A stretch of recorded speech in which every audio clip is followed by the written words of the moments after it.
So, look, I understand, you should understand by now what it means to have somebody on your border actively trying to destroy you.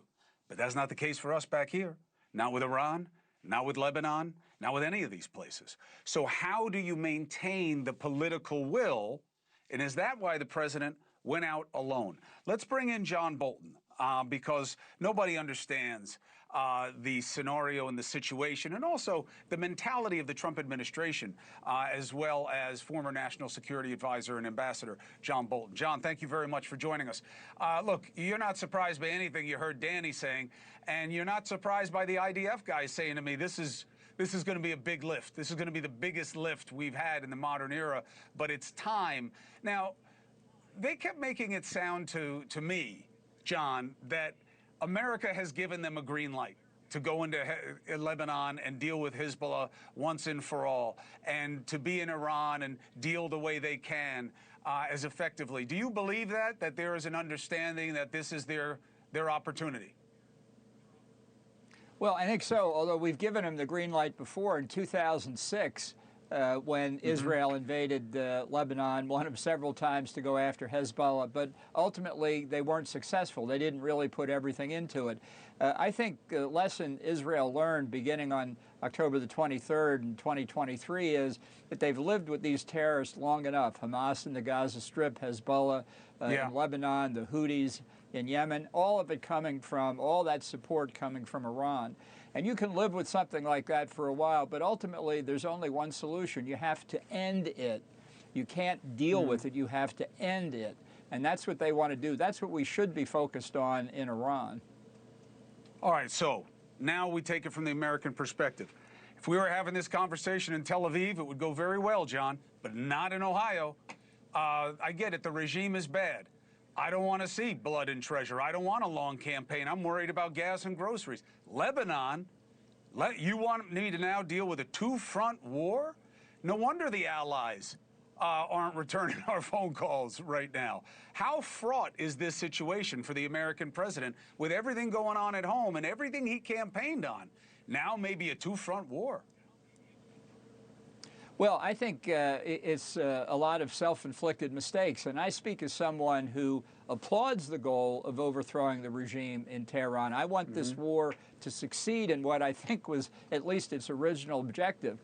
But Trump made some critical mistakes that are becoming, the effects of which are becoming more apparent. Before the war, he did not prepare the American people. And I don't mean by telling them what the operation would be or how long it would be, but by making what I think is a very compelling case that the Iranian nuclear threat and the Iranian terrorism threat affect us directly, affect our friends and allies like Israel, like the Gulf Arabs, like Europe in particular, and that after 25 or 30 years of negotiation, we were coming to the view that the only way this was going to be solved would be by eliminating the regime. Now, there are a lot of different ways to do it. You don't do it in 24 or 48 hours. Trump did almost nothing. We learned the war was beginning in remarks he made at 2:30 on Saturday morning on the first day. That was a mistake. A corollary mistake was he didn't prepare Congress for it either. And as you've already said, he certainly didn't prepare the allies. Those failures in advance are coming home to roost now. Well, I think that the third one is what matters. Frankly, not to be cynical, but I don't think you move the needle with anything he would have said to the American people. MAGA's with him, even if this is not what they voted for, and the people who aren't with him hate him. So that's that. Congress, he's in control of it. They have no balls. They are not taking on anybody, let alone him. All right, forget about them. Then you have what matters most, and which is why you have a John Bolton, which is the allies. America never goes in alone. Never. We've never done anything like this in my lifetime. Why now? And what do you think the calculation was? And what do you think they got wrong about that calculation? Well, let me add one other thing. Maybe we can come back to it. I also don't think he coordinated with the opposition inside Iran enough. That's another big failing, the effect of which we're going to see. But to come to the allies, look, I don't think Donald Trump has really ever understood how NATO works. He doesn't. He sees it simply in dollars and cents terms. I don't think he respects many of the leaders of NATO. I can't say that advanced consultation would have guaranteed participation by anybody, but by telling them, by explaining, again, by making the case, at least he would have been able to say we prepared them for it, the risk of the closure of the Strait of Hormuz, which is the most imminent problem.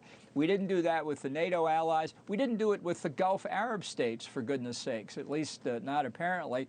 And we didn't do it with our Pacific allies, South Korea, Japan, Taiwan, and others, who get a lot of the oil, most of the oil from the Middle East, the overwhelming percentage goes to East Asia, most to China, but a lot to our friends. And that's harming us right now. So everyone I talk to says the same thing, and I don't know if I don't understand it or I'm just, it's the time change, but I've been having a hard time with this. So John, please help us understand this point. They all tell me that every scenario they worked out in their war games, of course, includes contingencies on the Strait of Hormuz. Everybody knows that this is what Israel would do, that what Iran would do. Everybody knows it's the jugular vein. Well, then how did we get into this situation? If every scenario tells you to look out for that, and you're going in there to degrade their capabilities, how did this happen?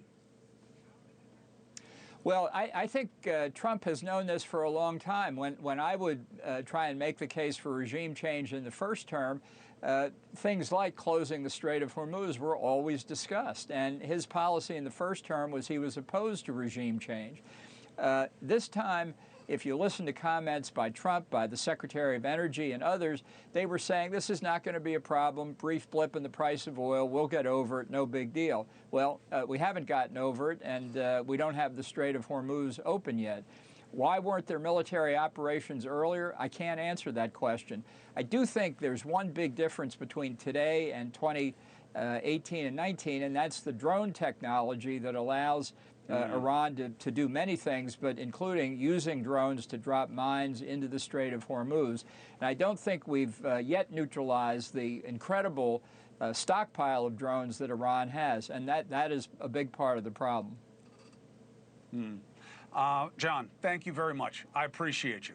And I look forward to getting your counsel as we go forward, because I don't think it's ending anytime soon. Thank you for watching. Subscribe below and download our NewsNation app right now on your phone, and you will get fact-based, unbiased news for all Americans.